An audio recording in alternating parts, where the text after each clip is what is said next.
Hi friends, welcome to எஸ்மா சமையல். இன்றைக்கி நம்ம வீடியோவில் பார்க்கக்கூடிய ரெசிபி என்னென்னா பீக்கங்காயை வச்சு சூப்பரான ஒரு சட்னி ரெசிபி தாங்க பண்ண போகிறோம். இன்றைக்கி நம்ம செய்யக்கூடிய சட்னி சாப்பாடு மட்டும் இல்லாத இட்லி தோசைன்னு எல்லாத்துக்குமே கச்சிதமான ஒரு சைட் டிஷ்ஷாக இருக்கும். இது சாப்பிட ரொம்ப ரொம்ப ருசியாக இருக்கும். கண்டிப்பாக ட்ரை பண்ணி பார்க்கக்கூடிய ஒரு ரெசிபிங்க. இது எப்படி செய்யலான்னு வாங்க பார்த்துடலாம். முதல்ல அதுக்கான பொருட்களையும் பார்த்துடலாம். ஒரு 1/2 கிலோ அளவுக்கு பீக்கங்காயை எடுத்து வச்சுருக்கேங்க. இது மேலே இருக்க நாரெல்லாம் எடுத்துட்டு நல்லா கழுவி சுத்தம் பண்ணி எடுத்து வச்சுக்கலாம். இந்த மாதிரி நல்லா சுத்தம் பண்ணி கட் பண்ணி எடுத்து வச்சுருக்கேன். இப்போ சட்னிக்கு தேவை என்னென்னா 3 தக்காளி, 2 பெரிய வெங்காயம், இல்லைன்னா சின்ன வெங்காயம் ஒரு 100 கிராம் அளவுக்கு சேர்த்துக்கோங்க. ஒரு முழு பூண்டு, தேங்காய், புளி, கட் பண்ணி வச்ச காய். இப்போது ஒரு 3 டேபிள் ஸ்பூன் அளவுக்கு கடலப்பருப்பு, மிளகா, காரத்துக்கு ஏற்ற மாதிரி எடுத்துக்கோங்க. இப்போ ஃபஸ்ட்டு கடாயில் கொஞ்சமாக எண்ணெய் விட்டுருக்கோம். எண்ணெய் நல்லா காஞ்சதுக்கு அப்புறமா நம்ம எடுத்து வச்ச கடலைப்பருப்பை சேர்த்துட்டு அடுப்பை மீடியம் ஃப்ளேம்லேயே வச்சுட்டு நல்லா இது கோல்டன் கலர் வர வரைக்கும் ஃப்ரை பண்ணிக்கலாங்க. ரொம்ப பொறுமையாக நம்ம ஃப்ரை பண்ணணும், இல்லைன்னா கடலைப்பருப்பு தீய ஆரம்பிச்சிடும். இப்போது கடலைப்பருப்பு நல்லா கோல்டன் கலரில் வந்துடுச்சு. இது நல்லா இந்த மாதிரி கலர் மாறி வந்ததுக்கப்புறமா நம்ம எடுத்து வச்ச வரமிளகாயை இது கூட சேர்த்துக்கலாம்.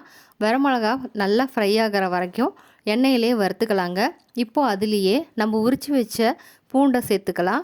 கூடவே நம்ம கட் பண்ணி வச்ச தேங்காயை சேர்த்துக்கலாம். தேங்காய் வந்து இன்றைக்கி நான் பார்த்தீங்கன்னா ஒரு 1/4 மூடி அளவுக்கு தான் எடுத்திருக்கேன். இதை நல்லா கட் பண்ணிவிட்டு எண்ணெயிலே வதக்கும் போது அதோட ஃப்ளேவர் ரொம்ப ரொம்ப சூப்பராக இருக்கும். சாப்பிட்றதுக்கும் ரொம்ப சுவையாக இருக்கும். இது ரெண்டும் நல்லா பொன்னிறமாக வதங்கி வந்ததுக்கப்புறமா நம்ம கட் பண்ணி வச்ச வெங்காய துண்டுகளை இதில் சேர்த்துக்கலாம். வெங்காயத்தையும் சேர்த்துட்டு நல்லா பொறுமையாக வதக்கி விடுங்க. வெங்காயம் எண்ணெயிலேயே நல்லா நமக்கு ஓரளவு வெந்து வந்துடணும், கலர் மாறி வரணும், அது வரைக்கும் எண்ணெயில் வதங்கணும். இப்போ இது கூடவே நம்ம எடுத்து வச்ச தக்காளியை சேர்த்துக்கலாம். நீங்கள் நாட்டு தக்காளி சேர்த்துற மாதிரி இருந்ததுன்னா 2 மட்டும் சேர்த்துக்கோங்க. நான் இன்றைக்கி குண்டு தக்காளி சேர்த்துருக்கிறதுனால 3 தக்காளி சேர்த்துருக்கேன். இப்போது தக்காளி நல்லா கொஞ்சம் வதக்கி விட்டுட்டு இதுக்கப்புறமா நம்ம கட் பண்ணி வச்ச காய்களை இதெல்லாம் சேர்த்துக்கலாம்.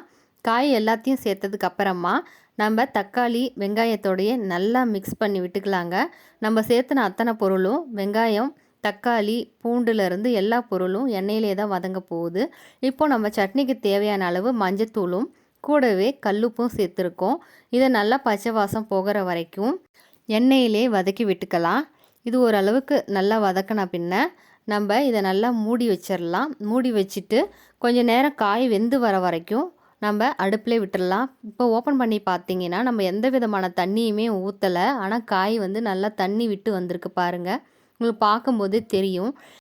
இப்போது காய் நல்லா வெந்ததுக்கப்புறமா நம்ம இறக்கி வச்சுட்டு நல்லா ஆறினதுக்கப்புறம் மிக்ஸி ஜாரில் போட்டு நல்லா அரைச்சி எடுத்துகிட்டு வந்துடலாம். இப்போது தாளிப்புக்காக கொஞ்சமாக எண்ணெய் விட்டுருக்கோம். எண்ணெயில் காஞ்சதுக்கப்புறமா கடுகு, கடலைப்பருப்பு, உளுத்தம்பருப்பு சேர்த்துட்டு நல்லா பொரிய ஆரம்பித்ததுக்கப்புறம் ஒரு 3 கொத்து அளவுக்கு கருவேப்பிலை சேர்த்துக்கலாம். இது நல்லா பொரிஞ்சதுக்கப்புறம் நம்ம அரைச்சி வச்ச சட்னியை இதில் சேர்த்துக்கலாம். பொதுவாகவே பசங்க நம்ம வீட்டில் காய் சாப்பிட்றதுனாவே ரொம்ப சலிச்சுப்பாங்க. காயாக சாப்பிட வைக்க முடியலனா இந்த மாதிரி சட்னி செஞ்சு கொடுத்துட்டோம்னா அவங்க காய் இருக்கிறதே தெரியாமல் ஃபுல்லாக சாப்பிட்ருவாங்க. இதோட சத்தும் அவங்களுக்கு முழுசாக கிடைக்கும்.